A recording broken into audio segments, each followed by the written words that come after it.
Coming in hot. Check. Israel. Palestine. Alrighty. Hello, ladies and gentlemen. Welcome to another episode of the AfroMattt Show. This is episode number 176. Welcome. If you're new here, welcome to the podcast. This is a news slash background noise slash void dead internet type situation. Pretty much what we do here is read headlines, specifically just the headlines, and then we talk about the news from there. No, we go a little bit into detail, but we're grabbing random clips from what's going on out there. We cover what's going on last week. Just tell me how the week is. I mean, that's it. So if you're coming back, welcome. Thank you for coming. Let's start off with, remember, you know the drill. If you don't like the book review segments, just skip 10 minutes. Literally skip 10 minutes ahead. And so I just finished reading this book called Dubliners by James Joyce. And an accompanying book I found at a Goodwill called James Joyce Dubliners, Critical Essays. So I actually found the critical essays first because I thought it was Dubliners, because it tricked me by saying James Joyce Dubliners, and then on the bottom it says critical essays. So it's just a collection of essays about each chapter. This book is, so Dubliners, the book by James Joyce, is a collection of short stories written when he was like 25, which is my age. And they're all about Dublin, which is where he's from. He's a good Irish lad. A good old Irish lad, and he really does hate Dublin, it seems, from what he's writing. But he has kind of like a strange nostalgia for it, so he has like a love-hate relationship, because there's a lot of parts where it's like the people are walking down the street and it's like crappy and shabby and generally shitty to be in Dublin, and then all the people there are like, every single person fails. The whole I guess theme of Dubliners is I think it's 15 short stories, and each one follows a different phase of life. So the first 3 are childhood, the next 3 are like middle age, and then the next 3, or actually I think it's like the middle 4 are middle age, and then there's like 3 in middle adult, and then there's 3 in adulthood. So what is that? 3, 6, 9. So I guess there's only like 13, maybe, ish. So, and well, I guess there's one extra. There's one extra on the end. So maybe there's 14 stories. But they all revolve around paralysis. So in this idea of paralysis, he seems kind of obsessed with it, to be honest. I mean, it's in the very first paragraph, and it's somewhere in every single story in some way or another. But it's this idea of everyone in Dublin is stuck in Dublin because they don't leave. They're stuck there, and it's a corrupt place, and it's a morally bankrupt place. It's Dublin itself is paralyzed by Catholicism and the corruption within it. It's pretty interesting reading this with the essays.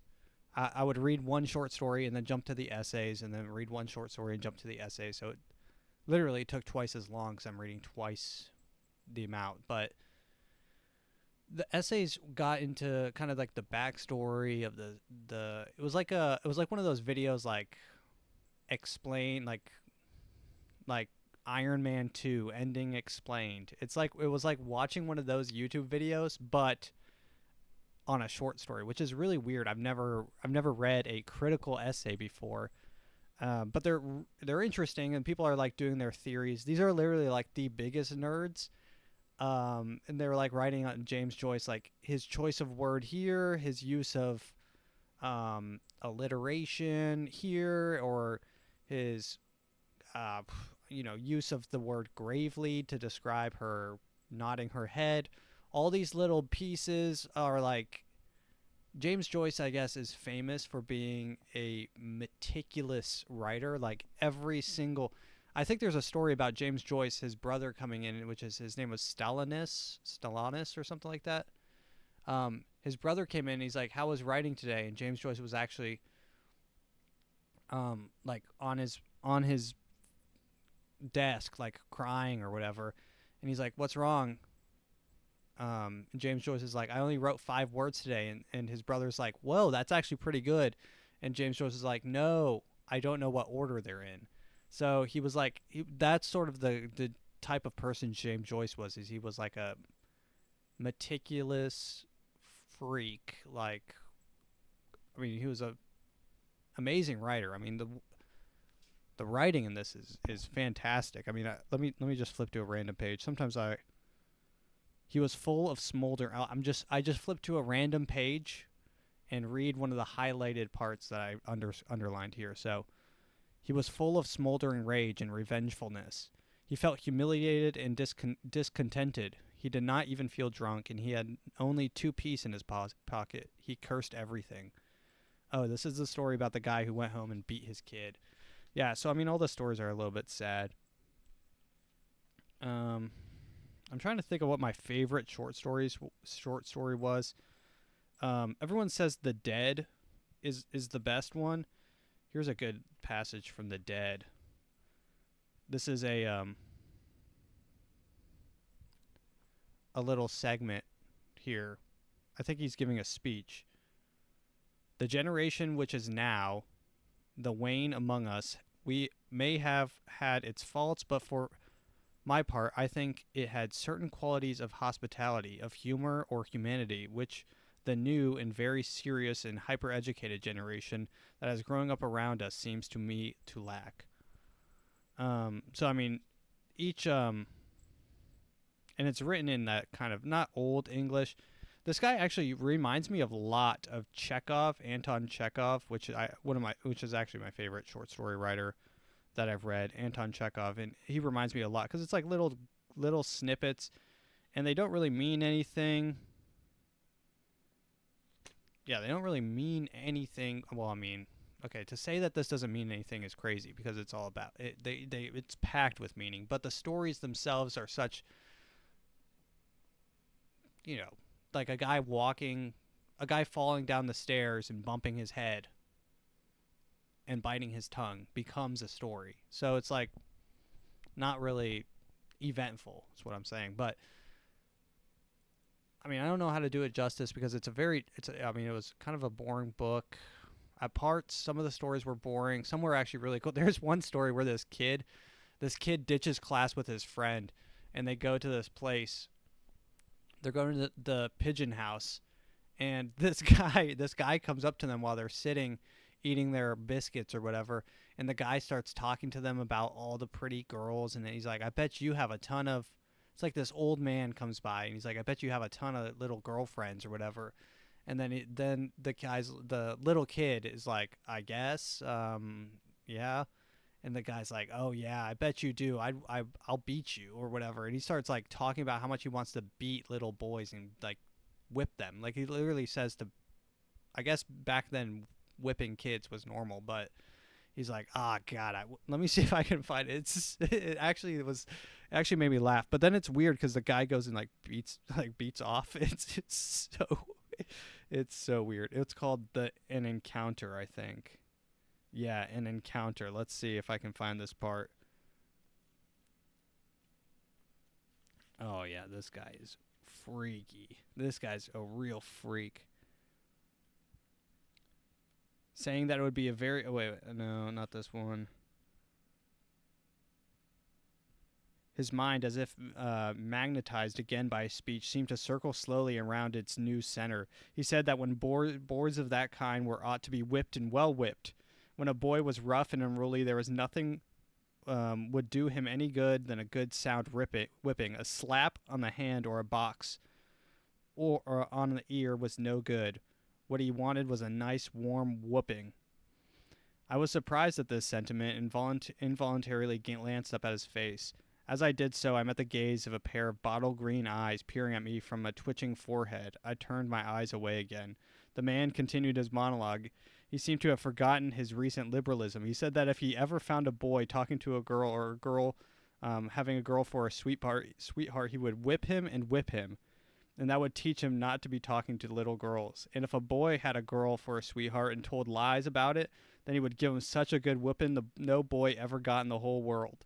He said that there would be nothing in this world that we would like to do so well. He described to me how he would whip such a boy, as if he were unfolding some elaborate mystery. He would love that, he said, better than anything in the world, and his voice, as he led me monotonously through the mystery, grew almost affectionate and seemed to plead with me that I should understand him. So, yeah, and that guy, I think he's called, like, the essay that I read called him the creep or something like that. He's unnamed. It's just like an old man who just comes by and starts talking about beating up little kids, and then he literally jacks off in the woods. So I mean, and that's the second story. So the stories are dark and sad. No one's successful. Every story is a sad story. I guess a good version of this to paint the picture is this one girl. Her name's Evelyn. She's being abused by her dad, or I guess it's hinted at, and she finds a husband from out of Dublin, and he's coming to save her from Dublin, and they're getting married, and he comes, and she's at the boat, and the paralysis stops her from getting on the boat and leaving Dublin, and that's the end of the story. So it's all about indecision, self-interest, having an ego. There's a lot to do with that. There's simony, which is exchanging money for moral or like religious, I guess like tier. I don't know, like moving up in society for money or something like that. It's based on like some sort of guy named Simon, and it's called simony, which is the exchange of money for relationship or something like that. But yeah, I mean, I did enjoy it. Usually I didn't think I was going to enjoy it, but I got halfway through and I'm like, well, this is actually pretty good. I wanted to get to the last one, which is The Dead, which they say is the best short story almost of all time. And it's a really nice short story, and I'm not going to spoil what happens in it, but it is eerie. It's scary, kind of like Edgar Allan Poe type, a little bit maybe. But yeah, I gave this a 9 out of 10. I think if you're following my Goodreads, which is like Letterboxd for books, and yeah, James Joyce is, I think, probably, they say he's one of the hardest ones to read, just because of the amount of the word choice and how every word has a separate meaning and special placement, and it's intense. So, but I did want to. So let's get on with the news. Actually, yeah, why not? Well, I did want to talk about one thing before we go into the news. So the Serial podcast, Serial, which is famous because it is the podcast that girls listen to. It's like a true crime podcast for the girlies that like to listen to horrific events that happen throughout history. Their newest one, and I think they do is like on like, Jeffrey Dahmer or, Marilyn Manson, or well, actually probably not that one, but they talk about people chopping people up pretty much, and the mysteries, unsolved mysteries, and they have a whole subreddit with girlies, and they're all talking about, well, what if this guy's still out there? What if he actually killed? These girls they fantasize about this type of stuff. I mean, it's all they look. Listen, I'm gonna let you in on a secret. All girls do is listen to murder and then read pornography. It's like the two biggest demographics of what girls do. Left to their own devices is listen to horrific murder mysteries and true crime, and then read pornography. Like, they're literally gooning. Anytime you see a girl reading, I just got back from Florida like two weeks ago, and I saw a girl reading a book called Fourth Wing, which I got for my sister for Christmas. I got my sister Fourth Wing for Christmas because I thought it was The cover of these books. Okay, I'm gonna go on. The cover of these books are so dis like the cover of this book called Fourth Wing had a dragon flying on it, and I go to TikTok and I'm like, popular books for girls, and Fourth Wing pops up. It's like, you've got to get this book, girlies. You've got to read this book. This book is the best book out right now. And I'm like, okay, it's got dragons. I'm thinking Game of Thrones. I apparently this book is straight up like pornography, like smut. Let me see if I can find a snippet. Okay, I found one. I found one, dude. This is how hard it was to find one. It, and by that I mean not at all hard. I typed in so Iron Throne is the Iron Flame is the next book from Fourth Wing. I just typed in Fourth Wing spicy TikTok, and then the Gooners came out. There was a billion videos. I just clicked the first one and it said, I mean, it had a million views. And this is what I'm looking at. And it said, go to chapter 48. So this is what it is. He lowers his head, invading my space. Nothing I could say right now is going to erase her words from your head. So sit, violence. We'll do the talking afterwards. Fine. I sink down to the thick cushion and my feet come off the ground. The particular piece of furniture was definitely built for someone Zayden's height. Two of me could sit on this thing. Okay. He braces his hands on his arm. Okay, he flicks his wrist. The clicking sound of the lock echoes off the stone. My house, remember? So, let's see. The kiss is slow and sensuous. Our mouths are meeting again and again as we weave fingers through his... He senses the shift growing low in his throat, and the kiss spins out of control less than a heartbeat, turning wild and urgent, tasting of that sweet madness that only exists between us. He is the only person in the world I can't get enough of, the one constantly crave, love, chemistry, attraction, desire. Everything between us keeps burning like an ember.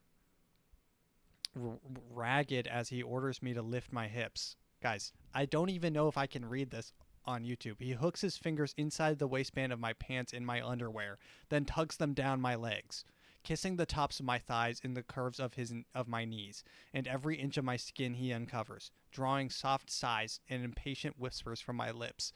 Fabrics hit the dais, leaving me bare from the waist down. Zayden, my fingers tug at his hair, my heart pounding so hard I can't help but wonder if he can hear it, if the world can hear it.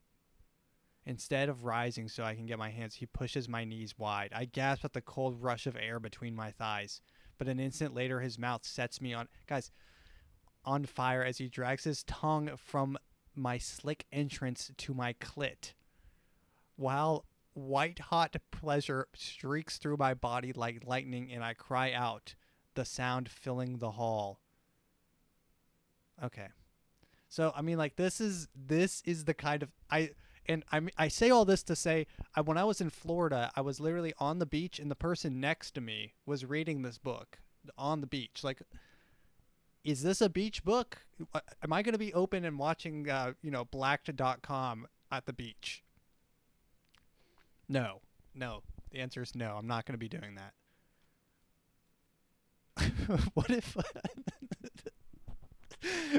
What if black.com starts releasing AI generated audio descriptions of the scenes, but in book form?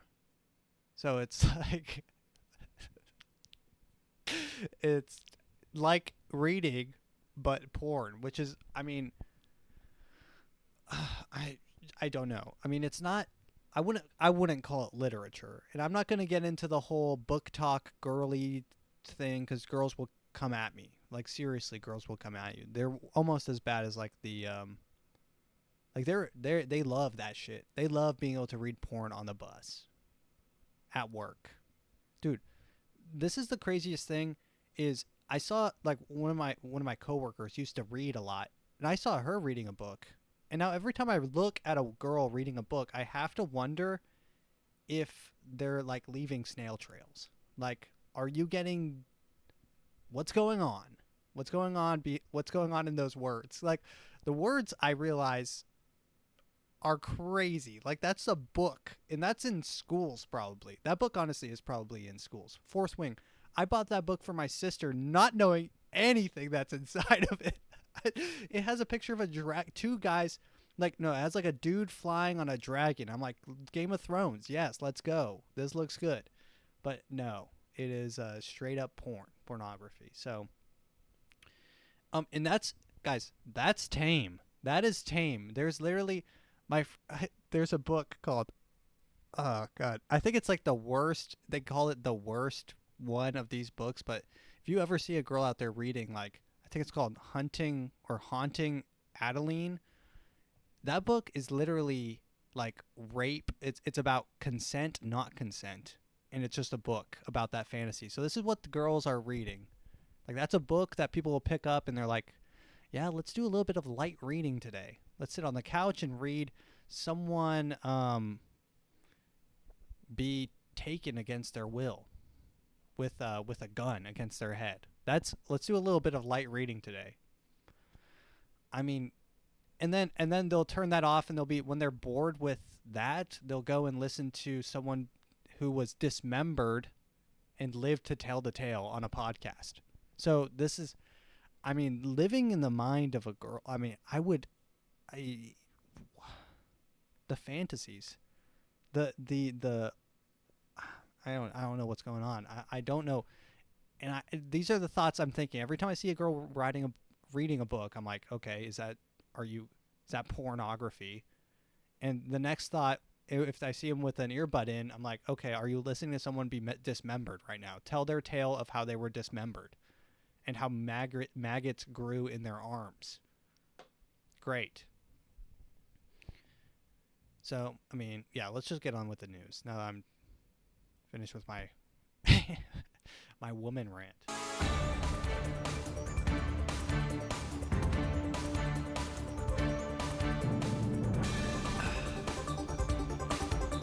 The news. Oh, okay. I remember why I started that rant. It's because the podcast, what is it? What is the podcast that I was just talking about? It's the one that does Serial, the Serial podcast, only the biggest podcast in the whole world. Their new season is on Guantanamo Bay, which is, if you don't know, which, I mean, people call it Gitmo, but it's a place where they used to, I guess, after the Patriot Act. And this is the most interesting thing, is because Serial might end up accidentally like red pilling the girlies off this podcast, because they have like people on this podcast talking. They have real life, not only people that were detained in Guantanamo Bay, but people that were torturers in Guantanamo Bay. So I listened to like the first 4 episodes so far, and I mean, it's good. It is good. I highly recommend it. Just because, I mean, Gitmo was such a crazy thing to have happen. So if you don't know, I'll give you a little bit of background on what's going on at Gitmo. So Gitmo, which is Guantanamo Bay, is, I guess it's a light black site, because it's not a black site, but, and if you don't know what a black site is, it is places where they take prisoners or detainees and torture information out of them. It's people they deem terroristic, or someone who might be a terrorist or have terrorist connections. And after the Patriot Act, pretty much the Patriot Act said, if the government thinks you're a terrorist, we can detain you and you lose your rights as an American. And they use that a lot, especially on brown people of the Arabian persuasion. So they rounded a bunch of those people up and put them in this Guantanamo Bay, who may or may not have connections to ISIS or the Taliban or whatever was going on. And they pretty much tried all sorts of different techniques of getting information out of them. They were just having fun, really. She interviews some of the people that worked at Gitmo, and they're like, yeah, it was like pretty much a party. So you're working at a base, and it's pretty much summer all year round. It's beautiful beaches. You're on an island, And some people don't even go to the prison. So they're just on a beach. They're like, yeah, we got drunk every day. We were banging. There's tons of sex. She interviewed one guy who was gay, and he's like, yeah, I wasn't even gay when I went there, and I came out gay, and I was just having so much butt sex. I'm like, okay, well, why is this in the Gitmo podcast? But, all right. But, the craziest part. So Gitmo used to be, this is what it used to be, is taking people once, when they cared about 9/11, taking people that had suspected connection with 9/11, rounding them up and torturing them, pretty much torturing them. I mean, literally torturing them until they gave them information. They weren't doing like Saw level tortures. They weren't like strapping people up to machines and, let's play a game. You have 14 minutes to tell me where Osama bin Laden is or you'll die. No, they weren't doing like Saw level traps. They were doing like, we're going to strap you to a board and put water on your head, or we're going to, and literally a bunch of the people that were detained, the detainees of Guantanamo Bay, did a hunger strike together, and the people working there was like, oh well, we can't have these people dying, so they came in there, beat them up, strapped them on boards, and a doctor shoved a tube up their nose that went down their throat, and they like force fed them through a syringe so they wouldn't die. So, I mean, this is the level of like, these people would rather starve themselves than be there. And they interview this guy. His job was called it was like the camera guy. He was essentially, what his job was to follow these people around, like the people who were torturing, and film it for posterity's sake. So there was this guy named, also Gitmo now, like if you go to Gitmo now, it literally has a gift shop, and they were talking about it, and they're like, when you get there, they have a high school, they have a gift shop. And what it means, but you know what? It's actually pretty. You know what? I got a lot of shopping to do. I know this has been serious. So this is the Gitmo gift shop. From every place in the world. I'll bet you. There are certain things she doesn't have. So they have like, Guantanamo? I went to Gitmo and all I got was this t-shirt. You can't get this anyplace else, and yet Guantanamo Bay, Cuba t-shirt. Not checking for price. This one's also $10.99. I thought there was a $10.99. I think I'm ready. Iguanas. $2. Came with me to Guantanamo Bay. There's a Subway in Guantanamo Bay. Let's get out of here. Also, they say the McDonald's on Guantanamo Bay is the best McDonald's in the world, quote unquote, from several people. But so Gitmo's kind of like a fun place. It's a fun place to be if you're not detained, or the government doesn't think you're a terrorist. And then the whole Patriot Act, that brings up a whole nother point of like, well, who does the government think is a terrorist? Will they think that you're a terrorist for not wearing a mask? That's like, that's neither here nor there, but it's like, who says it's a slippery slope? It's opening a can of worms. But there's this guy named Mr. X who she interviews. Mr. X, he doesn't have a name. He doesn't want to give a name. Mr. X was a torturer. Like, his job was to torture, but he had fun with it. And he said it was like a game of cat and mice, and he never resorted to physical violence. He said the joy that he got was from mental anguish, which is, if you're talking to a guy and he says that physical violence is only weak-minded people use that. He likes to perform mental anguish. You're dealing with a real solid dude. So this guy, he got the attention of some higher ups because what he would do is he had creative ways to torture these people. He made one dude stand on a bucket and read a poem that just talked about how he lost. So it's like, hey, America won. You didn't kill us. You just killed 2 towers. You're trash. You're a piece of shit. Your God is nothing. And he had him read that poem for 8 hours while standing listening to the national anthem. So cool little tricks like that got the attention of some higher ups, and they're like, hey, let's get this guy on some of the real targets and see if he can't get any information out of them. So they planned, there's this guy named Slahi. He's like one of the most famous guys. He does like speaking events and stuff. So Slahi was in here when he was like 18 years old. He was just wrong place, wrong time, they say. I'm still not sold on Slahi, but they plan to. So they wanted to do what's called a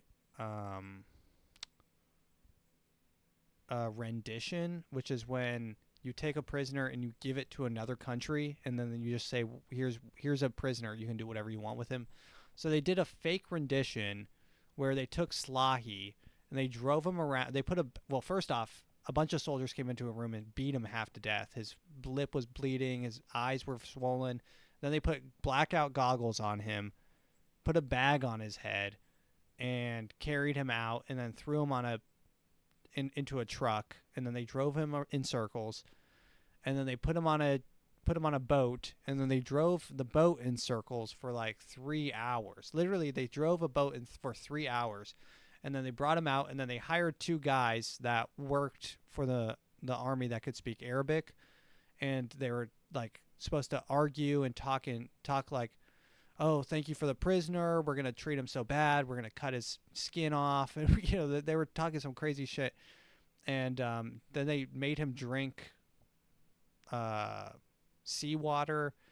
I mean, illegal stuff. I mean, all this stuff is like definitely breaking Geneva Convention, but it's creative, which is what we like to see.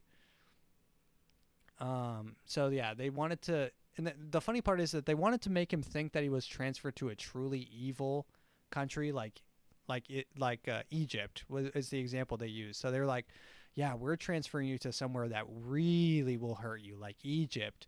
And she interviewed Slahi, and Slahi's like, dude, I was literally like, I wanted to die. Like, it couldn't get any worse than what was going on. I was being beaten daily. So Slahi spilled. So, I mean, I guess technically this did work because Slahi wrote like 28 pages. He wrote like tons and tons of pages about everything, every person. But the caveat is he made it all up. So he wrote like a ton of fake pages about random stuff. Some people say that the pages were real.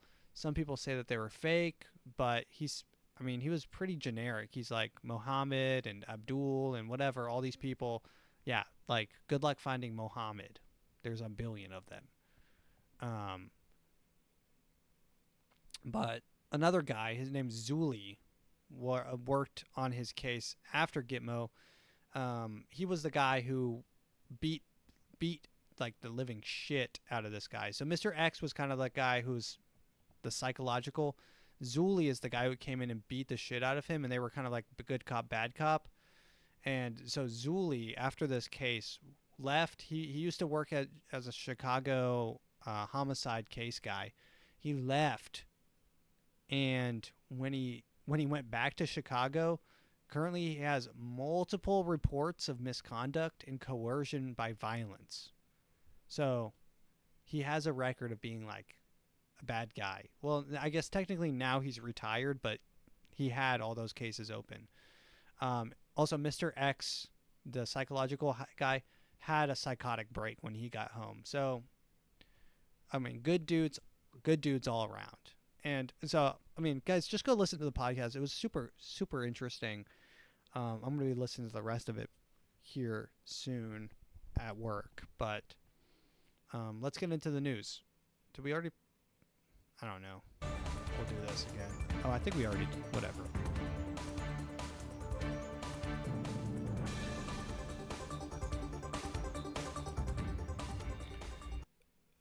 So I guess it's DNC season. So we went over the RNC, and it's only fair if we go over the DNC when they had, what's his face rip his shirt open and do like the Hulk Hogan. Hulk Hogan's like, release the Trumpites. fight, fight. You know, he was screaming that. DNC, I think, is a little bit more tame, but I didn't. I honestly, I'm not gonna lie, I didn't watch the whole thing. But there looks like there's a lot of dudes, like dudes for Biden out there. There's like some of these people look like the biggest like soy jacks I've ever seen in my life. So they're screaming, "We love Joe." Let me ask you. Are you ready to vote for freedom? Yeah, they got Joe Biden up there talking. So he's talking, "Hey, do you want to vote for freedom?" Well, you don't have a choice, really, because we gave you your choice. So do you want to vote for freedom? Well, here's our option we gave you. Ooh. Listen to how happy they are to have not had an option with who they elected president. Are you ready to vote for democracy and for America? Let me ask. By the way, guys, I'm not a Trump guy. I'm definitely not voting for that guy in the next election. But as far as I'm concerned, everyone in this audience is like sub 80 IQ. Like if you can't get me to go and chant "We love Joe." You could not pay me enough money to do that. You couldn't pay me. You couldn't pay me. Oh, actually, guys, honestly, I'd do it for $500. But I'm saying it's like. I mean, these people are doing it for free. And honestly, I think some of these people probably paid to go to the stadium and hold a sign that says "We love Joe" and chant. And people are crying. People are crying in the audience that Joe's up there doing a speech. Like, can we chill? I mean, this guy's a shill for Ukraine, and his son is, rest in peace, his son. But I mean,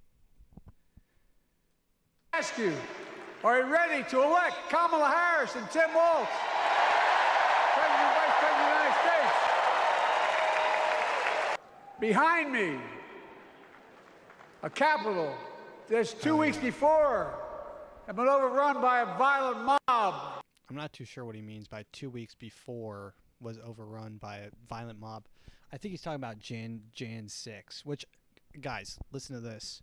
January 6th. There's a short story in that book that takes place on January 6th. And January 6th in I don't know, maybe it's Catholicism, but in Ireland is called Epiphany Day. And on Epiphany Day, because it's the day it's almost 1 week after New Year's. It's when you're supposed to have your epiphany about your new year. Interesting that Jan 6 happened on Epiphany Day. Lots of epiphanies were happening. All I'm saying.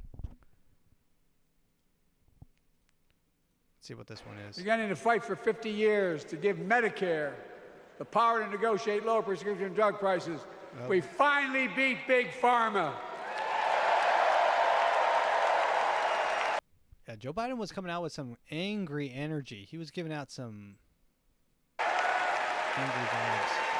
How can we have the strongest economy in the world without... I love that he says we finally beat Big Pharma. I mean, I don't know how he can say they finally beat Big Pharma when... And Trump did this too with Project Warp Speed, but Big Pharma might be one of the biggest things keeping the U.S. government alive. We are one of the only countries that allows pharmaceutical drugs to be advertised on TV and on the side of like websites and shit like that and on your phone. Like, what? There's no other country where you'll get an ad for, Ceravitra to heal your AIDS. You'll never get an AIDS. There's advertisements. Every single advertisement on Hulu. I guess only gay people watch Hulu, or maybe Hulu thinks I'm gay, but the only ads I get for this on Hulu are ads to bring your HIV to a non-detectable, quote unquote, detectable levels.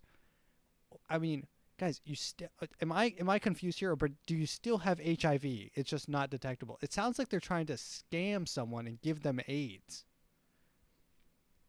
Yeah, we'll bring your AIDS. Yeah, take this drug and it'll bring your AIDS to a non-detectable level so that you can still have ravenous butt sex with strangers that you meet on Bumble or what is it, Grinder? Yeah, you can still have ravenous, violent butt sex with strange men online without giving them AIDS. And now you've got monkeypox to worry about. That brings me to a whole nother point.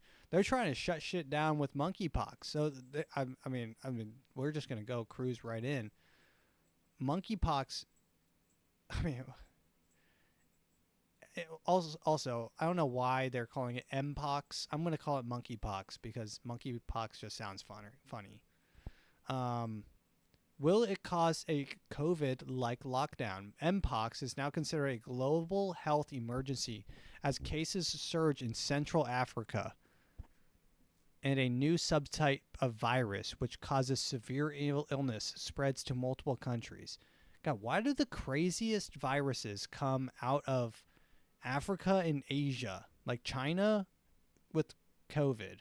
First off, lab leak, maybe, possibly. Gain of function research. My YouTube video might be taken down. Look into it, but click on the link below. There every time I mention COVID, there's like a little link, a banner right below the video that says, "Here's the facts." And then if you go to that Wikipedia page, literally, if you go to the CDC website right now, let's go. Let's do this live. CDC website. COVID side effects. Myocarditis is now like a registered symptoms of COVID. Wait, vaccine side effects. COVID vaccine.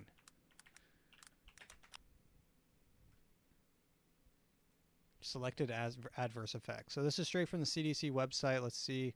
Let's control F. Let's do myo.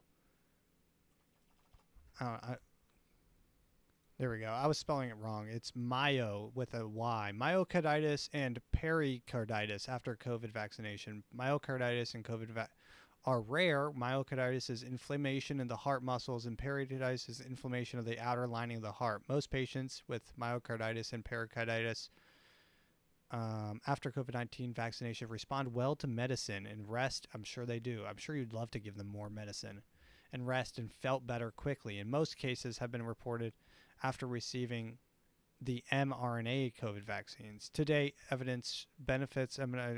So I mean, they said it. Look at this. Data from VSD and VAERS indicate that rates of myocarditis and COVID-19 vaccination are highest among males in their teens and early 20s, usually following the second dose of the vaccine. Guys, there were like soccer players and people were calling me crazy. My video, I literally had a YouTube video taken down because I was saying there was a soccer player that like dropped dead on the soccer field.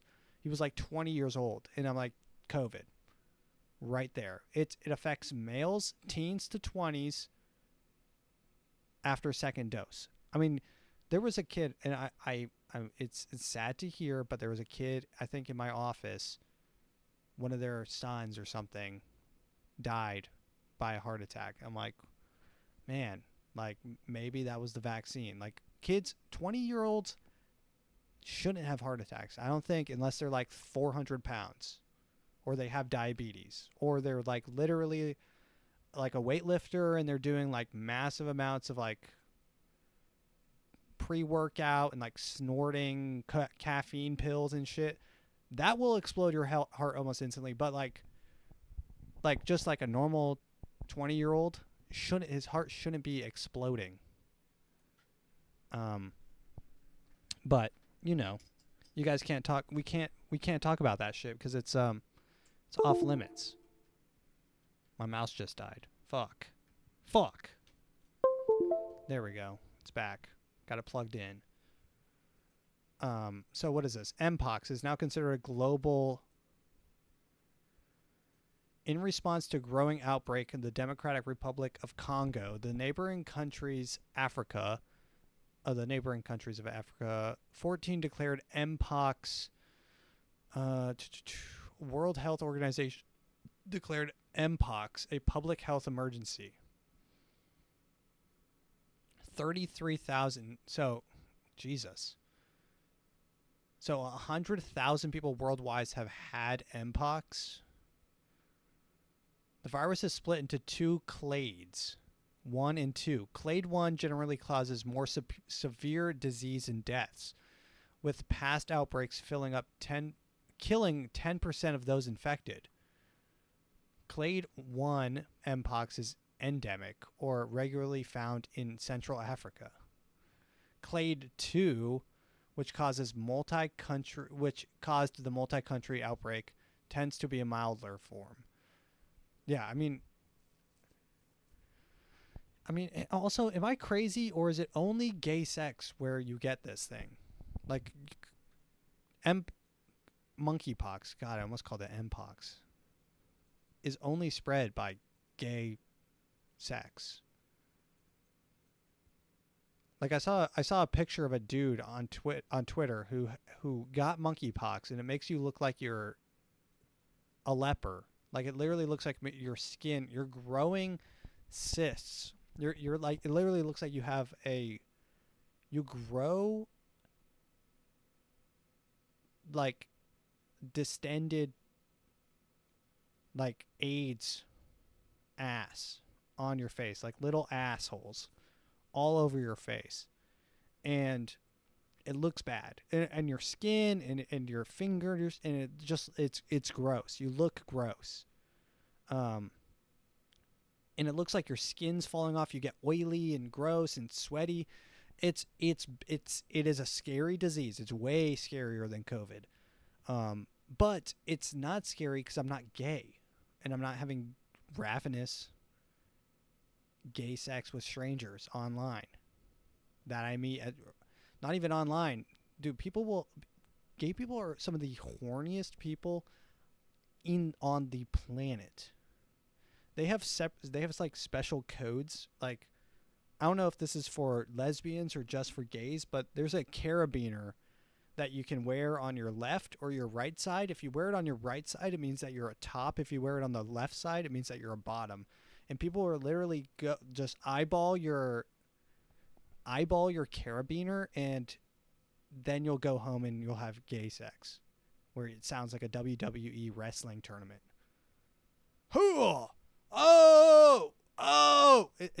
It's pain. It doesn't sound good. Don't ask me how I know.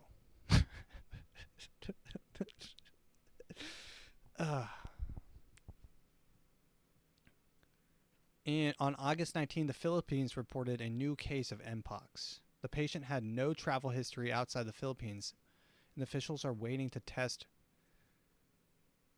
one detected in Pakistan. So there are no known cases of Mpox clade 1 or 1B in the U.S. at this time. The risk of general public in the United States from clade 1 is very low, but clade 2, I guess we expect that it would cause lower morbidity. So, I mean, it's not really. Will it do another lockdown? When asked about the potentiality for Mpox lockdown, Kurtzix says there would be absolutely no reason to take that kind of measure. Okay, so thank God. Not yet. So yeah, if you start getting pimples all over your body, you know that you're in for a tough week.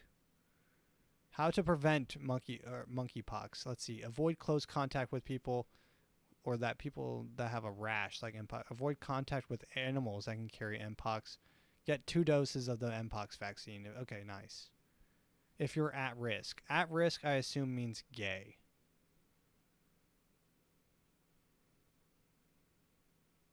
Yeah. So if you're at risk or have ravenous gay sex on the reg, get the vaccine, guys. I know there's a lot of gay people that listen to this. Okay, let's continue with the news. What are we at? What are we at time-wise? 50-something minutes, probably? 49, okay. Let's keep it trucking. So Disney. I ate up a lot of time with the book shit. the book talk, and talking about the book and the gay. Yeah, we're in it. We're in it. So Disney. So Disney once again proves to be probably one of the most evil companies on the planet. So this guy died, and I actually looked into this a little bit. Looked into the case, into the law side of things. So the so Disney, so first off, this guy goes to Disney with his wife. First off, just his wife, no kids, which is important to note because they're Disney adults, which are freaks. They're already married. There's no reason to go to Disneyland if you're already married and you have no kids. You go there to, I guess, propose if you're like that. And by like that, I mean have an insane amount of microplastics in your body and a shrunken taint and low T. But, I mean, if you don't have kids, you're just filling up space at Disneyland for no reason. It's not for you. Those people just aren't. I mean, they're just a different breed. They're not like us. But after a week of backlash, so Disney. So this guy's wife, this guy went there, and his wife, they were eating at a restaurant. So sitting down and eating at a restaurant in Disneyland. I mean, okay, sure. So they're sitting down, and this guy says, "Hey, my wife, she's allergic to bananas and nuts." And Disney's like, "Okay, yeah, we'll accommodate you." And they bring her out, I assume just a banana dipped in nuts, and she eats it. And she dies immediately. And so now that guy is suing Disney for only $50,000, which I assume, guys, that's based off a TikTok comment, so I don't know if it's actually $50,000 or not. But Disney said because she accepted the terms of service on Disney Plus, there's a line in Disney Plus terms of service that says all litigation will be settled out of court.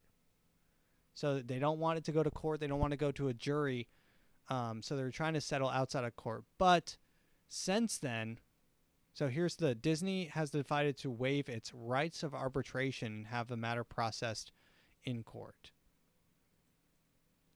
At Disney, we strive to put humanity above all considerations. Oh, I'm sure. With such a unique circumstances as this case, we believe the situation warrants a sensitive approach to expedite a resolution to the family that experienced such a painful loss.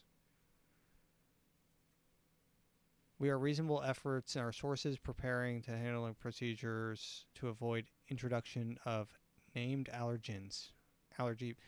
Guys, can people with allergies, like, I hate to be the bearer of bad news, but if you have allergies, you gotta stop eating out. Just cook your own food. We're tired of it. I mean, genuinely, I'm tired of it. Have you ever been? I went to this one place with the big oven that they cook, like the Benihanas or the whatever the hell, and they have like a Mexican guy who looks like an Asian cook your food in front of you. And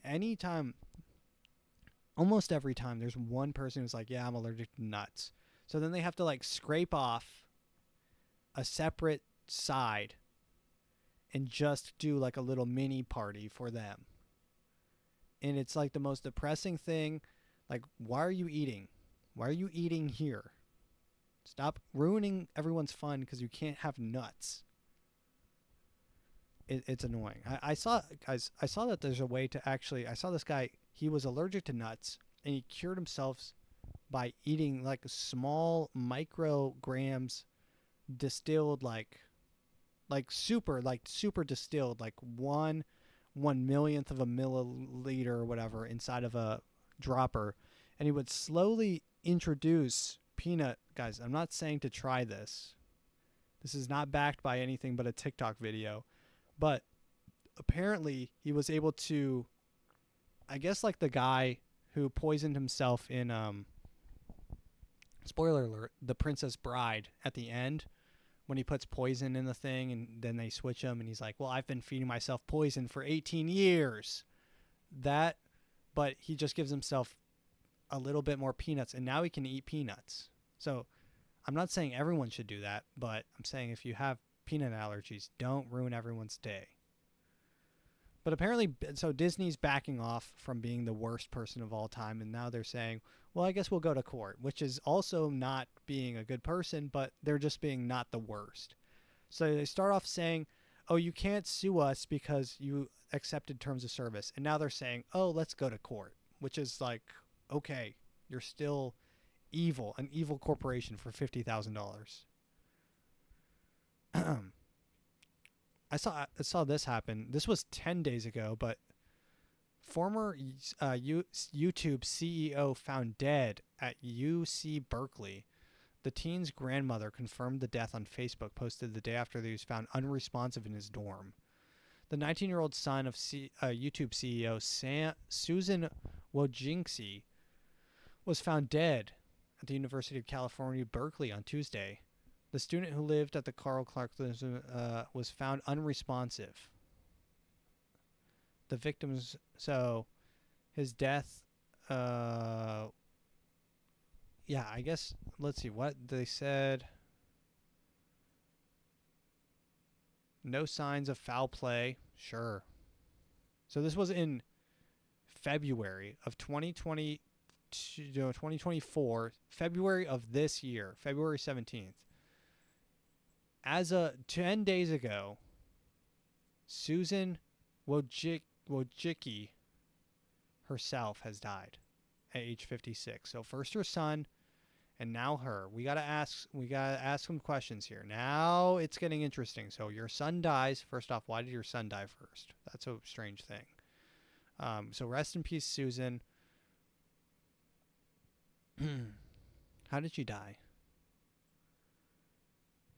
She was a prominent tech figure. So what did she do?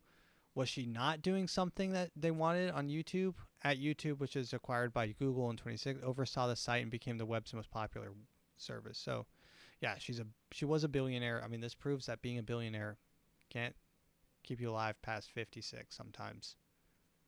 It's a sad thing to think about, but interesting to see. Okay, let's go on to TikTok time, and then we'll finish this out. We'll finish this out with some TikTok time here.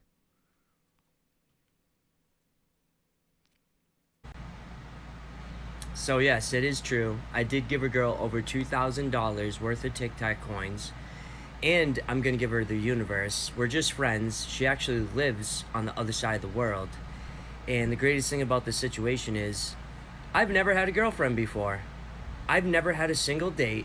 I was a virgin till 30 years old, but that's okay because I've had plenty of Chinese girls, not Americans, Chinese, that have helped me over the years. And the greatest thing about this situation is I'm actually going to see her this year in South Korea. Well, good for him. I mean, yeah, no, this guy's definitely $1,000 this guy votes for Kamala. $1,000 says. I mean, this guy, he says he's giving $2,000 in TikTok coins to a girl, and he's going to go meet her in South Korea.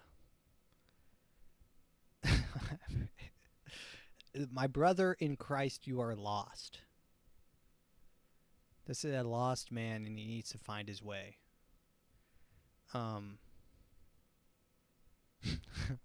He should be, he should be a new Wojak. Like, look at this. The face of a man who's lost all connection with reality and money. Here's Gary V. My favorite guy, Gary V, has joined the Black Eye Club. So, Gary V here on a podcast showing off that new black eye on his right brow, under his right brow there, a fully black eye. Now, the thing about, so if you don't know what the Black Eye Club is, it's a club for elites that when you join it, in order to join it, kind of as like a razzing, it's sort of like the humiliation ritual where you have to wear a dress to join. but this one's like the black eye. So you have to get a black eye. Everyone's had a black eye. And I don't know how all these, like, the richest people on the planet all get black eyes. I've never had a black eye in my life, guys.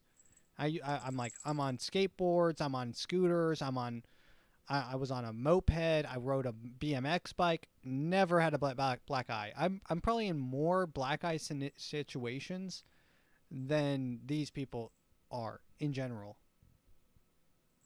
But I mean, how does the Pope get a black eye? Okay, he fell down some stairs. Okay, what did he hit his head on a? How do you get a black eye from a staircase? They're flat. Your eye is concave. Concave, when a concave spot meets a flat spot, the edges of the concavity meet the flatness, and it never meets the eye. You would bruise your nose and maybe your cheek. Those two sides. It doesn't meet your eye. Anyways, whatever. This is Gary V talking about. Also, like, literally, there's a billion people in the fucking Black Eye Club. Black Eye Club. Let's go through this. A billion photos of people. I think Tom Hanks, Oprah Winfrey.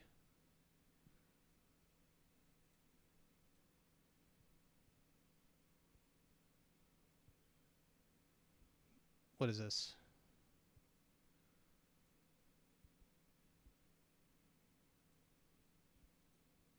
I want to see pictures.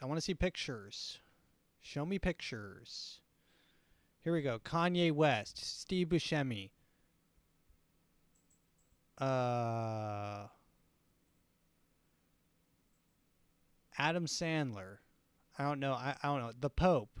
Kanye West. Did I already say that? Britney Spears. One of the princes. I don't know his name. It's the gross old one.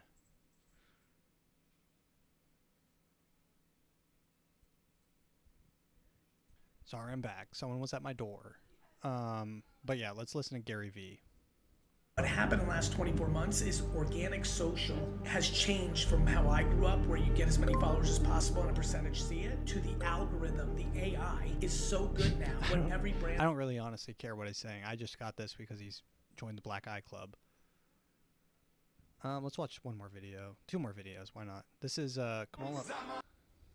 Kamala Harris having a 8 billion people rally on top of Mount Kilimanjaro. People, they made this video, which is pretty funny, because people are saying that a lot of her rallies are filled with AI. They're filling in AI people in her rallies, and so this guy said to show how easy it is to AI, he made 8 billion people on top of Mount Kilimanjaro show up to one of her rallies. And they're moving, and they're taking pictures, and waving flags and stuff, and it looks real. So, I mean, like, you can't really ever believe anything. We'll